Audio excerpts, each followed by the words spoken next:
Hello दोस्तों, आप सभी का ऑल अबाउट सोशियस में स्वागत है। और ये समाज शास्त्र की कॉम्पिटिटिव सीरीज है और इसमें आज हम लोग एक बहुत ही अलग टॉपिक पे डिस्कस करने वाले हैं। जैसा कि आप लोग देख रहे हैं यहाँ पे हम लोग फोर्डिज़म और पोस्ट फोर्डिज़म के बारे में आज डिस्कस करने वाले हैं। फोर्डवाद और उत्तर फोर्डवाद आखिर में क्या है, इसके बारे में हम लोग डिटेल में समझेंगे।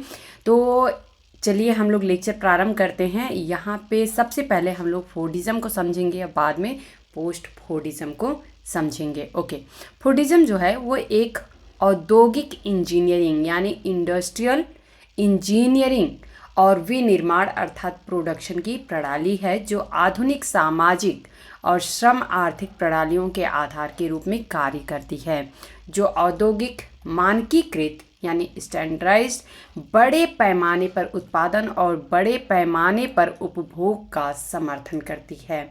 इस अवधारणा का नाम जो है वो हेनरी फोर्ड के नाम पे रखा गया है।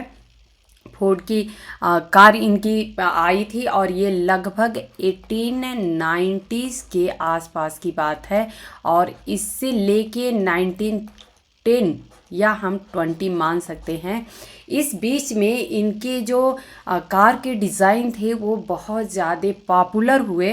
और मैं ये बता दूं कि इनका एक मॉडल था, वो कार का मॉडल जो था वो था टी मॉडल करके था, टी मॉडल करके था वो। और ये जो टी मॉडल था वो इतना ज़्यादा पॉपुलराइज हुआ कि वहाँ के जो मीन्स विलेज में लोग रहते थे वो लोग भी आराम से इस कार को ख़रीद रहे थे। बहुत ही ज़्यादा उन लोगों को कंफर्टेबल लग रहा था, बहुत काफ़ी लाइट वेट था। और ये कार का मॉडल एक ऐसा मॉडल था जो कि वहाँ पे 60% कार प्रोडक्शन में अकेले अपना कंट्रीब्यूशन दिया और यहाँ से काफ़ी ज़्यादा जो फोर्ड है वो फेमस हो गया। और इसकी वजह से चूँकि इस कंपनी को बहुत ज़्यादा मुनाफा हुआ और इस मुनाफे की वजह से इसने कार का रेट भी घटा दिया, क्योंकि बहुत ज़्यादा यही कार बिक रही थी तो इसने अपनी कार के रेट भी घटा दिए। इसकी वजह से लोग और ज़्यादा कार खरीद रहे थे और जो इसके एम्प्लॉय थे उनकी सैलरी भी बढ़ा दी गई थी।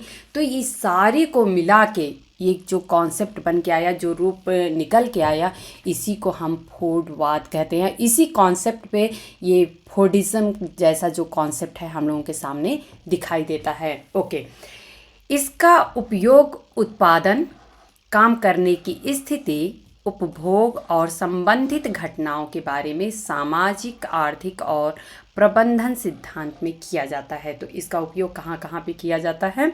उत्पादन, काम करने की स्थिति, उपभोग, संबंधित घटनाओं के बारे में सामाजिक, आर्थिक, प्रबंधन सिद्धांत में भी इसका उपयोग किया जाता है। खासकर 20वीं शताब्दी के संबंध में यह युद्ध के बाद के आर्थिक उछाल में अमेरिकी सामाजिक आर्थिक प्रणालियों के आसपास केंद्रित उन्नत पूंजीवाद की विचारधारा का वर्णन करता है। तो मैं ऑलरेडी आप लोगों को जो इनका हेनरी फोर्ड का टी मॉडल जो कार आया था और इस पे मैंने आप लोगों को ये कहानी बताई, तो इसी से यहाँ पे अमेरिका में जो सामाजिक और आर्थिक प्रणाली में हमें उछाल देखने को मिला, या ये कहें कि एक उन्नत पूंजीवाद का स्वरूप जो देखने को मिला, तो इसी विचारधारा पे ये केंद्रित है। ओके, फोर्डिज्म जो है वो मानकीकृत कम लागत वाली वस्तुओं का उत्पादन करने और अपने कर्मचारियों को उन्हें खरीदने के लिए पर्याप्त वेतन देने के लिए डिज़ाइन की गई नामांकित विनिर्माण प्रणाली है। विनिर्माण का मतलब होता है प्रोडक्शन, तो प्रोडक्शन सिस्टम है ये। ओके, इसे बड़े पैमाने पर उत्पादन पर आधारित आर्थिक विस्तार और तकनीकी प्रगति का एक मॉडल, विशेष प्रयोजन जो है वो मशीनरी और अकुशल श्रम का उपयोग करके बड़ी मात्रा में मानकीकृत उत्पादों का निर्माण के रूप में भी वर्णित किया गया है। हालांकि फोर्डिज्म ऑटोमोटिव उद्योग में उत्पादकता में सुधार करने के लिए इस्तेमाल की जाने वाली एक विधि थी, लेकिन सिद्धांत को किसी भी तरह की विनिर्माण प्रक्रिया पर लागू किया जा सकता है। प्रमुख सफलता 3 प्रमुख सिद्धांतों से उपजी है। हालांकि हेनरी फोर्ड ने इसे फोर्डवाद के रूप में नहीं माना, क्योंकि फोर्डवाद का मतलब होता है एक लंबा टाइम पीरियड, लेकिन ऐसा उनको कुछ ऐसा नहीं दिखाई दे रहा था। लेकिन जो फोर्डिज्म के समर्थक हैं वो मानते हैं कि वो एक फोर्डवाद था। उत्पाद का मानकीकरण, पहला इन्होंने सिद्धांत में दिया कि उत्पाद का मानकीकरण यानी स्टैंडर्डाइज कर दिया जाए। कुछ भी हस्त निर्मित नहीं है, यानी हम हाथों से कुछ भी नहीं बनाएंगे, बल्कि सब कुछ अकुशल श्रमिकों द्वारा मशीनों और सांचों के माध्यम से बनाया जाता है। यानी कि हम ये देखेंगे कि जिनको एक देखेंगे आप लोग, छोटी छोटी जो खिलौने वाली कार आती है वो हाथों से हम नहीं बना सकते हैं, या जो हमारे श्रमिक हैं उसको बना रहे हैं, उसका प्रोडक्शन कर रहे हैं, उनको भी वो नहीं आता है। लेकिन मशीनरी जो है वो और साँचे जो हैं उसमें हम उसको डाल के, और जिसको नहीं बनाने आता है अकुशल श्रमिक हैं वो भी उसे बना सकते हैं। असेंबली लाइनों का उपयोग, जो विशेष प्रयोजन के औजारों या उपकरणों का उपयोग करते हैं ताकि सामान्य कुशल श्रमिकों को तैयार उत्पाद में योगदान करने की अनुमति मिल सके। और तीसरा इन्होंने कहा कि श्रमिकों को उच्च जीवन निर्वाह मजदूरी का भुगतान किया जाता है, यानी उनको हाई पेड सैलरी दी जाती है ताकि वे अपने द्वारा बनाए गए उत्पादों को खरीद सकें। मानते हैं कि वो काम करें और उन्हें सैलरी उतनी अच्छी ना मिले तो फिर वो कैसे उन सामानों को खरीद पाएंगे, तो इसलिए उन्हें अच्छी मजदूरी का भी भुगतान किया जाता है ताकि वो अपने ही बनाए गए उत्पाद को खरीद भी सकें। ओके, यहाँ पे एक नाम आता है बॉब जेसप। इनके द्वारा वर्णित फोर्डवाद के 4 स्तर बताए गए हैं, तो ये आप लोग ध्यान रखिएगा। पहला जो है वो पूंजीवादी श्रम प्रक्रिया। ये कहा गया है इसमें कि उच्च उत्पादन के लिए डिज़ाइन किए गए अत्यधिक संगठित टेलरवादी उत्पादन विधियों के कार्यान्वयन के माध्यम से उत्पादन में वृद्धि की जा सकती है और श्रमिकों का पूर्ण उपयोग किया जा सकता है। तो पूंजीवादी श्रम प्रक्रिया की बातें करते हैं। दूसरा इन्होंने कहा संचय व्यवस्था। विकास के सदचक्र में विश्वास के तहत उत्पादकता में वृद्धि से मजदूरी बढ़ती है, जिसके परिणाम स्वरूप उत्पादकता, मांग, निवेश और परिचालन क्षमता बढ़ती है। भाई जब पैसा पास में रहेगा तभी तो हम कुछ खरीदने के लिए भी सोच सकते हैं। जब हम खरीदने के लिए सोचेंगे तो हम निवेश भी करेंगे। तो इस तरीके से ये सारा हमें एक संचय व्यवस्था के रूप में दिखाई देता है। आर्थिक विनियमन का सामाजिक तरीका, तो सूक्ष्म में जो होता है वो मजदूरी आता है या फिर आंतरिक आंदोलन आता है, और स्थूल में मौद्रिक निकाय, वाणिज्यिकता और बाहरी संबंध आते हैं। इन दोनों में पूंजी के आगमन और बहिर्वाह का विश्लेषण करके स्पष्टता प्राप्त की जाती है। तो आर्थिक विनियमन का सामाजिक तरीका की भी ये बात करते हैं। और तीसरा इन्होंने कहा लास्ट इन्होंने चौथा कहा समाजीकरण का सामान्य तरीका। दिन प्रतिदिन की आर्थिक जीवन शैली और कार्यबल के पैटर्न, उनकी आर्थिक आदतों और क्षेत्रीय प्रभाव में राज्य और कंपनी की भूमिका को समझना। इसकी थोड़ी सी हिस्ट्री हम लोग देख लेते हैं। तो इस शब्द को तब प्रसिद्धि मिली जब इसका इस्तेमाल एंटोनियो ग्राम्सी, आप सभी को पता है जर्मनी से बिलोंग करते हैं, ने 1934 में अपने निबंध अमेरिकनिज्म एंड फोर्डिज्म में अपने प्रिजन नोटबुक में किया है। तो ये आप लोग ध्यान रखिएगा, बहुत ही इंपॉर्टेंट फैक्ट आप लोगों को यहाँ पे मिल रहा है। तब से इसका इस्तेमाल अर्थशास्त्र और समाज पर कई लेखकों द्वारा किया गया है, मुख्य रूप से लेकिन विशेष रूप से मार्क्सवादी परंपरा में। तो न्यू मार्क्सिस्ट के रूप में हम एंटोनियो ग्राम्सी को भी देखते हैं। ओके, इतिहासकार चार्ल्स एस्मायर के अनुसार यूरोप में फोर्डवाद से पहले टेलरवाद प्रचलित था। टेलरवाद क्या था इसको हम लोग कभी नेक्स्ट लेक्चर में या कभी भी हम लोग इसको डिस्कस कर लेंगे। जो श्रम अनुशासन और कार्यस्थल संगठन की एक तकनीक थी। तो देखिए टेलरवाद का थोड़ा सा ब्रीफ यहाँ पे दिया गया है कि टेलरवाद जो है वो श्रम अनुशासन और कार्यस्थल संगठन की एक तकनीक थी, यानी कि वहाँ पे बहुत ही वेल डिसिप्लिन तरीके से वर्कर्स जो थे वो काम करते थे। उनमें फ्लेक्सिबिलिटी हमको दिखाई नहीं दिखती थी और लचीलापन नहीं था उनके काम करने के तरीके में, जो मानव दक्षता और प्रोत्साहन प्रणालियों के कथित वैज्ञानिक अध्ययनों पर आधारित थे। यानी उनमें कुशल जो मजदूर या श्रमिक हमको नज़र आते थे। इसने यूरोपीय बुद्धिजीवियों को विशेष रूप से जर्मनी और इटली में फिन डे सिएकल से लेकर प्रथम विश्व युद्ध तक आकर्षित किया था। ओके, बाद में ग्राम्सी की प्रेरणा से मार्क्सवादियों ने 1930 के दशक में फोर्डिज्म अवधारणा को अपनाया और 1970 के दशक में पोस्ट फोर्डिज्म विकसित किया। रॉबर्ट जे एंटिनियो और एल्सेंड्रो बोनानो, जो कि ये 2000 में दिया गया है, इनका कुछ लेख आया होगा, इसमें इन्होंने 20वीं सदी के दौरान फोर्डिज्म के विकास और उसके बाद के आर्थिक चरणों, वैश्वीकरण से लेकर नौ उदारवादी वैश्वीकरण तक का पता लगाया और वैश्वीकरण में यानी ग्लोबलाइजेशन में संयुक्त राज्य अमेरिका की भूमिका पर जोर दिया। ग्राम्शी के लिए फोर्डिज्म का मतलब उत्पादन को बढ़ावा देने के लिए नियमित तीव्र श्रम था। एंटिनियो और बोनानो का तर्क है कि फोर्डिज्म द्वितीय विश्व युद्ध के बाद दशकों में अमेरिकी प्रभुत्व और बड़े पैमाने पर उपभोक्तावाद के चरम पर था, लेकिन 1970 के दशक में लोगों पर राजनीतिक और सांस्कृतिक हमलों से ढह गया, यानी कि उसकी समाप्ति होते नज़र आ रही थी और यहीं से पोस्ट फोर्डिज्म का उद्भव होता है 1970 के दशक में। ओके, प्रौद्योगिकी में प्रगति और शीत युद्ध की समाप्ति ने 1990 के दशक में वैश्वीकरण के एक नए नव उदारवादी चरण की शुरुआत की। एंटिनियो और बोनानो आगे सुझाव देते हैं कि फोर्डवाद के नकारात्मक तत्व जो थे, जैसे कि आर्थिक असमानता बने रहे, जिससे संबंधित सांस्कृतिक और पर्यावरणीय परेशानियां सामने आई, जिसने अमेरिका के लोकतंत्र की खोज को सतह पर आने से रोक दिया।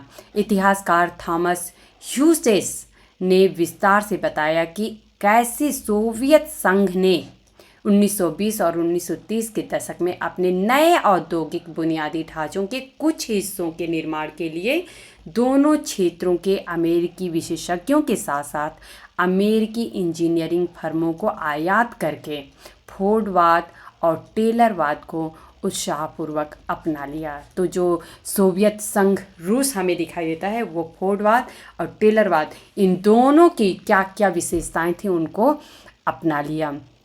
पंचवर्षीय योजना और केंद्रीय रूप से नियोजित अर्थव्यवस्था की अवधारणाओं का सोवियत सोच पर टेलरवाद के प्रभाव से सीधा पता लगाया जा सकता है।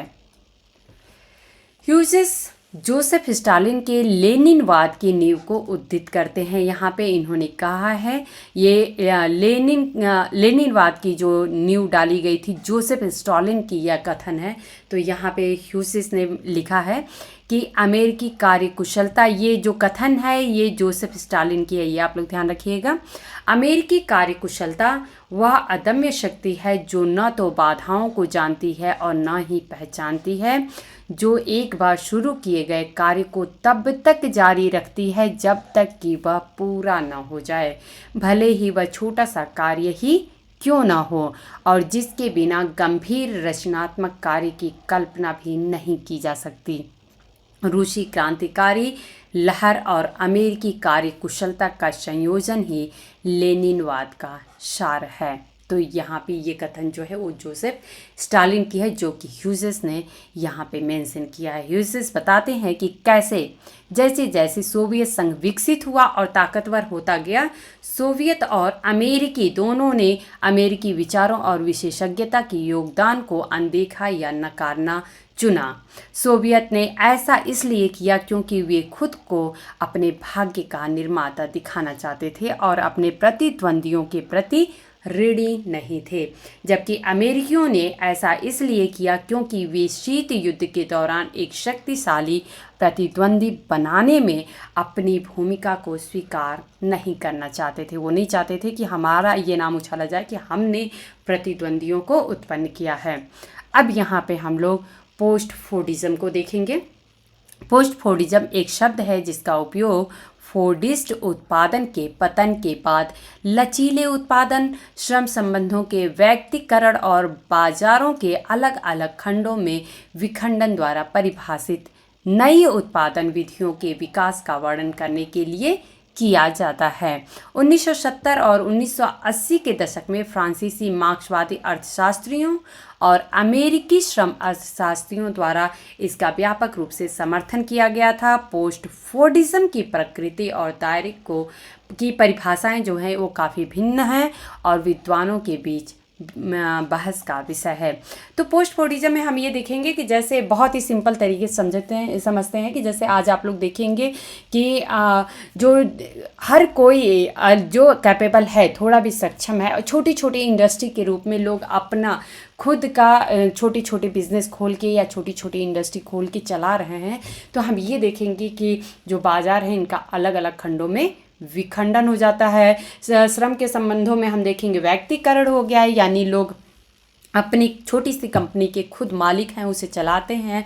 और जहाँ पे ये देखेंगे हज़ारों में श्रमिक काम करते हैं, वहाँ छोटी छोटी कंपनियों में 10 से 15 या मैक्सिमम 20-25 या 50 श्रमिक जो होते हैं वो काम करते हैं। तो इस तरीके से हमें पोस्टफोर्डिज्म दिखाई देता है। ओके, 1910 के दशक से 1960 के दशक तक फोर्डवाद उत्पादन संगठन का प्रमुख मॉडल था, जिसके कारण अमेरिकी विनिर्माण क्षेत्र में भारी वृद्धि हुई और अमेरिका एक औद्योगिक महाशक्ति के रूप में स्थापित हुआ। इसकी विशेषता जो है वो असेंबली लाइन मॉडल थी, जिसे हेनरी फोर्ड ने पूर्ण किया था। कुछ पोस्ट फोर्डिस्ट सिद्धांतकारों का तर्क है कि अमेरिकी अर्थव्यवस्था की श्रेष्ठता का अंत जो है वो फोर्डवाद के अंत से समझाया जा सकता है, यानी फोर्डवाद का अंत ही जो है वो अमेरिका के अर्थव्यवस्था की श्रेष्ठता का अंत था। पोस्ट फोर्डिस्ट उपभोग में उपभोक्ता की पसंद और पहचान में वृद्धि देखी गई है। इस प्रकार खुदरा विक्रेता रुझानों और बदलती मांग को समझने के लिए सूचना प्रौद्योगिकी के माध्यम से उपभोक्ता डेटा एकत्र करना चाहते हैं। तो आजकल हाँ देखेंगे आप लोग जो डेटाबेस का समय है और मैक्सिमम आप लोग देखेंगे अपने मोबाइल में भी तमाम तरीके की इंफॉर्मेशन आप खुद लोगों तक पहुंचाते हैं, तमाम ऐप्स आप डाउनलोड करते हैं जिससे आपके इंटरेस्ट पता चलते हैं, आप सर्च करते हैं, उससे पता चलता है कि आपका रुझान किधर है और उसी से संबंधित आपको कंटेंट अवेलेबल कराया जाता है। तो ये है कि हम खुद अपने रुझानों को डेटाबेस के माध्यम से बता रहे हैं और डेटाबेस जो है हम तक ये कंटेंट सारे या हमारे लिए सुविधाएं पहुंचा रहा है। ओके, इसलिए उत्पादन नेटवर्क अपने कार्यबल में अधिक लचीलेपन की मांग करते हैं, जिससे कर्मचारियों के लिए अधिक विविध नौकरी भूमिकाएं और अधिक व्यक्तिगत श्रम संबंध बनते हैं। आज के समय में आप लोग देखेंगे जब से कोविड का समय बीता तो आप लोग देखेंगे कि एक वर्क फ्रॉम होम का कॉन्सेप्ट आया और इससे आप लोग देखेंगे कि बहुत ही अच्छी अच्छी कंपनियों में लोगों को अगर कुछ घरेलू काम है या कुछ ऐसी ज़रूरत पड़ जाती है तो उनको वर्क फ्रॉम होम के रूप में उनको काम दे दिया जाता है और ठीक है आप अपने घर के भी काम संभाल सकते हैं और वर्क फ्रॉम होम भी कर सकते हैं। तो बहुत ज़्यादा हम देखेंगे लचीलापन भी दिखाई दे रहा है और बदलती उपभोक्ता मांग पर प्रतिक्रिया करने के लिए उत्पादन के अधिक लचीले तरीके जैसे कि लीन मैन्युफैक्चरिंग कहा जाता है। अब लीन मैन्युफैक्चरिंग क्या है तो इसको हम लोग कभी फिर डिस्कस कर लेंगे डिटेल में। ओके, पोस्ट फोर्डिज्म की विशेषता निम्नलिखित विशेषताओं से है। तो क्या क्या है पोस्ट फोर्डिज्म की हम विशेषता अगर देखें तो छोटे बैच का उत्पादन करना, यानी छोटे छोटे हिस्सों में उत्पादन करना। क्षेत्र की यहाँ पे क्षेत्र है तो एक मिनट सॉरी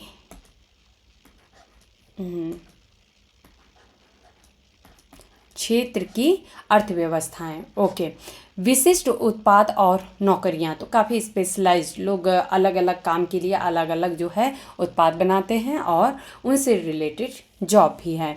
नई सूचना प्रौद्योगिकियां हमें दिखाई देती हैं। सामाजिक वर्ग पर पहले के जोर के विपरीत उपभोक्ताओं के प्रकारों पर जोर दिया जाता है। तो हम देखेंगे कि अभी उपभोक्ताओं का क्या पसंद नापसंद है, उसके अनुसार हमको प्रोडक्ट मार्केट में दिखाई देते हैं।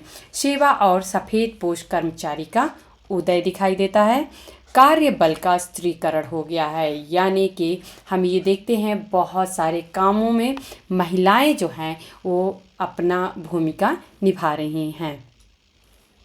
उपभोग और उत्पादन, इसमें क्या है हम लोग देखते हैं पोस्ट फोर्डिस्ट उपभोग व्यक्तिवाद और उपभोक्ता की पसंद से चिन्हित है, यानी कि व्यक्ति क्या चाहता है, वो किस तरीके की जो प्रोडक्ट हैं उनका वो उपभोग करना चाहता है, तो पोस्ट फोर्डिस्ट जो होता है वो उसी पे डिपेंड है। उपभोग के पैटर्न जीवन शैली और पहचान की ओर उन्मुख है और उपभोग संस्कृति का एक महत्वपूर्ण हिस्सा होता है। उपभोक्ता एक वैश्विक तानाशाह बन गया है जो उत्पादन के संगठन को निर्धारित करता है। तो यहाँ पे एक बात आप लोग ध्यान रखिएगा, उपभोक्ता जो है यानी किस तरीके से लोग उपभोग कर रहे हैं, जो उपभोक्ता है कंज्यूमर जो है वो एक वैश्विक तानाशाह बन गया है और ये डिसाइड करता है कि उत्पादन के संगठन जो हैं वो किस प्रकार से काम करें। और खुदरा विक्रेता उपभोक्ता मांग के पैटर्न पर प्रतिक्रिया करने के लिए उपभोक्ता डेटा को संसाधित करना चाहते हैं। इस प्रकार पोस्ट फोर्डिज्म और सूचना प्रौद्योगिकी के उदय के बीच एक मजबूत संबंध है। तो पोस्ट फोर्डिज्म का मतलब ये है कि हमें जो भी कंज्यूमरिज्म जो दिखाई देता है, उपभोक्तावाद हमें दिखाई देता है, इसमें काफ़ी ज़्यादा लचीलापन नज़र आता है। पोस्ट फोर्डिस्ट उत्पादन में लचीलेपन को प्राथमिकता दी जाती है, विशेष रूप से लीन उत्पादन और जस्ट इन टाइम उत्पादन विधियों को। यह आपूर्तिकर्ताओं और निर्माताओं के बीच अधिक से अधिक बातचीत का एक आर्थिक भूगोल बनाता है। श्रम बाजारों के लिए इसने श्रम के विभाजन से उत्पादन में विभिन्न भूमिकाओं के लिए अधिक अनुकूल होने के लिए बदलाव की आवश्यकता की गई है। ओके, हालांकि इसने श्रम प्रक्रिया में अधिक भागीदारी और ज्ञान और काम पर अधिक स्वायत्तता भी पैदा की है। रोजगार के गैर मानक रूपों में भी वृद्धि हुई है। सैद्धांतिक दृष्टिकोण, इसके पीछे कुछ थ्योरीज भी हैं, उसको हम लोग देखेंगे। तो यहाँ पे 3 थ्योरी हमें नज़र आती है। पहली थ्योरी हम लोग देखेंगे भूगोलवेत्ता एश अमीन के अनुसार पोस्ट फोर्डिज्म को आमतौर पर 3 विचारधाराओं में विभाजित किया जाता है। ये है विनियमन स्कूल, लचीला विशेषज्ञता और नव सुम्पिटेरियनवाद। तो पहला हम लोग विनियमन स्कूल, जिसे रेगुलेशन स्कूल कहते हैं, इसके बारे में समझेंगे। विनियमन दृष्टिकोण, जिसे नव मार्क्सवादी या फ्रेंच विनियमन स्कूल भी कहा जाता है, को इस विरोधाभास को संबंधित करने के लिए डिज़ाइन किया गया था कि कैसे पूंजीवाद में संकट, परिवर्तन और अस्थिरता की प्रवृत्ति के साथ साथ संस्थानों, नियमों और मानदंडों को स्थिर करने की क्षमता भी है।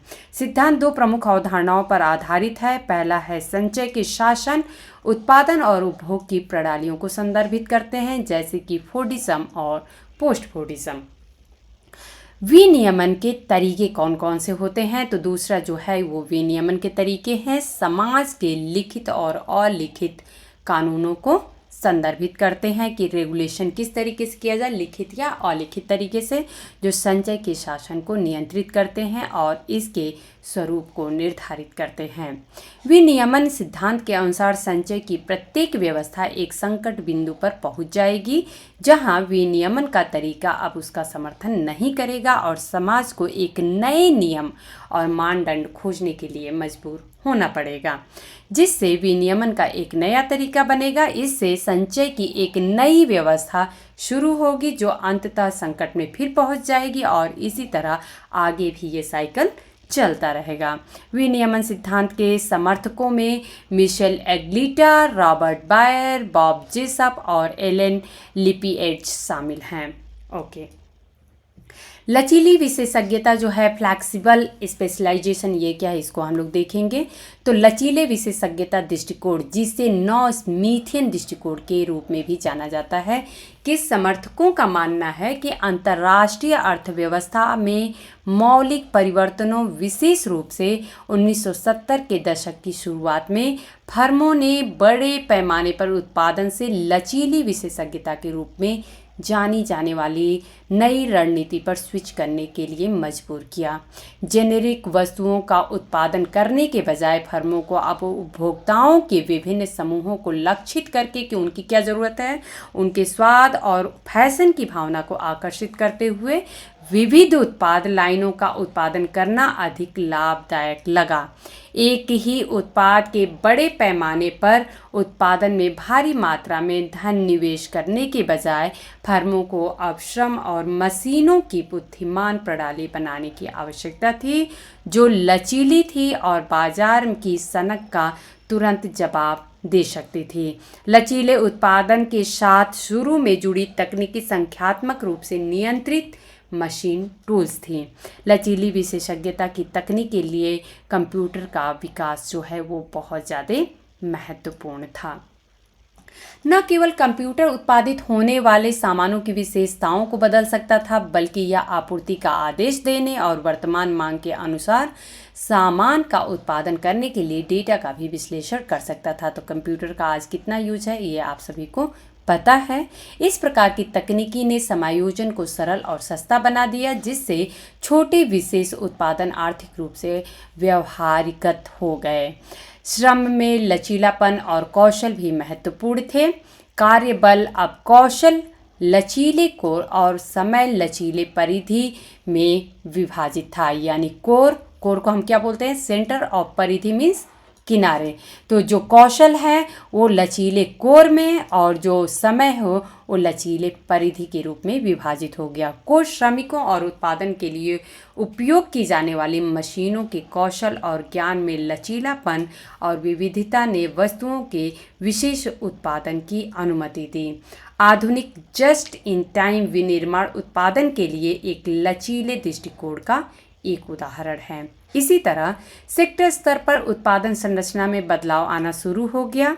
कच्चे माल से लेकर तैयार उत्पादों तक असेंबली लाइन को संभालने वाली एक ही फर्म के बजाय उत्पादन प्रक्रिया जो है वो खंडित हो गई, कि कोई सामान जो है कहीं बनाई जाती है, पैकेजिंग कहीं और की जाती है, उसको ट्रांसपोर्ट कहीं और से किया जाता है, क्योंकि अलग अलग फर्म अपने विशेषज्ञता के क्षेत्रों में विशेषज्ञता प्राप्त कर रही थी। विशेषज्ञता के इस सिद्धांत के सबूत के रूप में समर्थकों का दावा है कि मार्शलियन औद्योगिक जिले या एकीकृत फर्मों के समूह सिलिकॉन वैली, जटलैंड, स्मॉलैंड और इटली के कई हिस्सों में विकसित हुए हैं।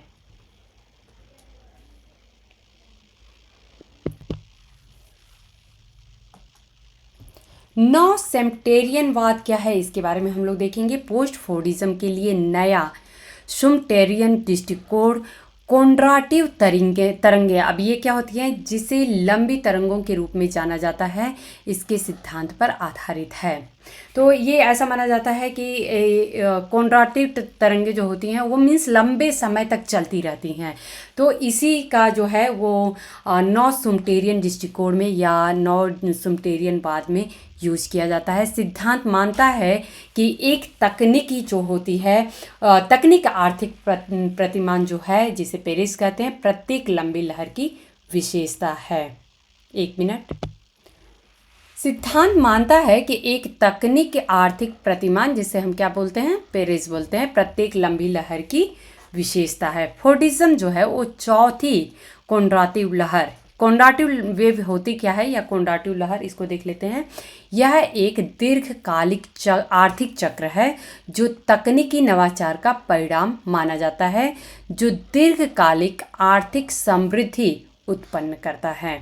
तो ये होता है कोंड्राटिव वेव, ये आप लोग जरूर याद रखिएगा। तो ये जो है ये तकनीकी आर्थिक प्रतिमान था।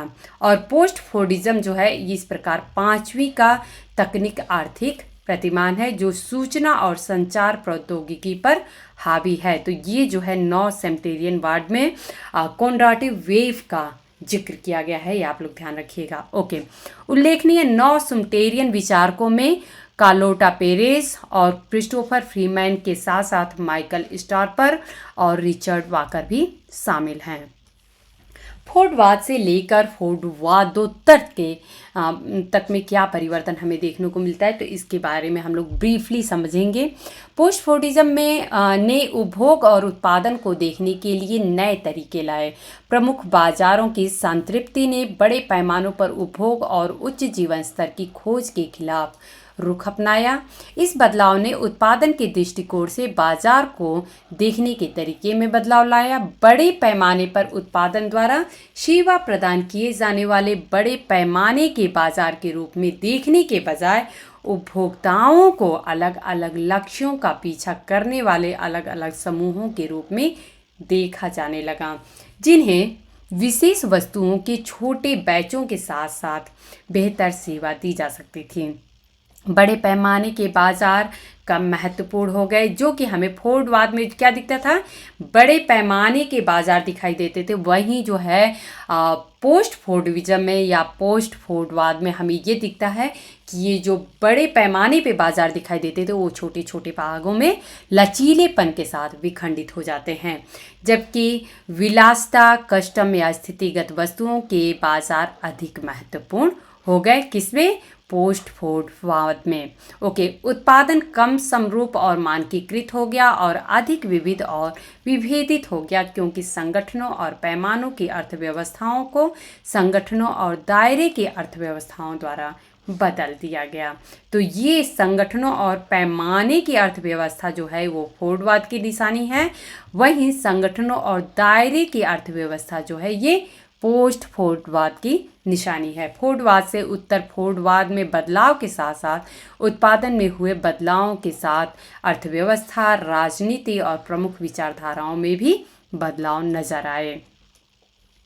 आर्थिक क्षेत्र में उत्तर फोर्डवाद ने राष्ट्र राज्य द्वारा विनियमन और उत्पादन में गिरावट और वैश्विक बाजारों और निगमों का उदय लाया। बड़े पैमाने पर विपणन को लचीले विशेषज्ञता द्वारा प्रतिस्थापित किया गया और संगठनों ने आदेश से अधिक संचार पर जोर देना शुरू कर दिया। आंतरिक विपणन, फ्रेंचाइजिंग और उप अनुबंध में वृद्धि और अंशकालिक, अस्थायी, स्वनियोजित और घर से काम करने वाले कर्मचारियों की संख्या में वृद्धि के साथ साथ कार्यबल में बदलाव आया।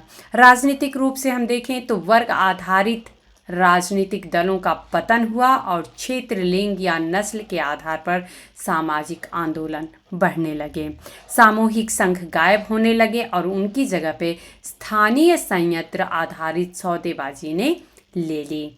सांस्कृतिक और वैचारिक परिवर्तनों ने व्यक्तिवादी सोच और व्यवहार के तरीकों में वृद्धि और उद्यमशीलता की संस्कृति शामिल थी। उत्पादन में बदलाव और अधिक ज्ञान आधारित श्रमिकों की आवश्यकता को स्वीकार करने के बाद शिक्षा कम मानकीकृत और अधिक विशिष्ट हो गई। जैसे कि हम देखेंगे कि बहुत ही स्पेशलाइज्ड अलग अलग फील्ड दिखती है।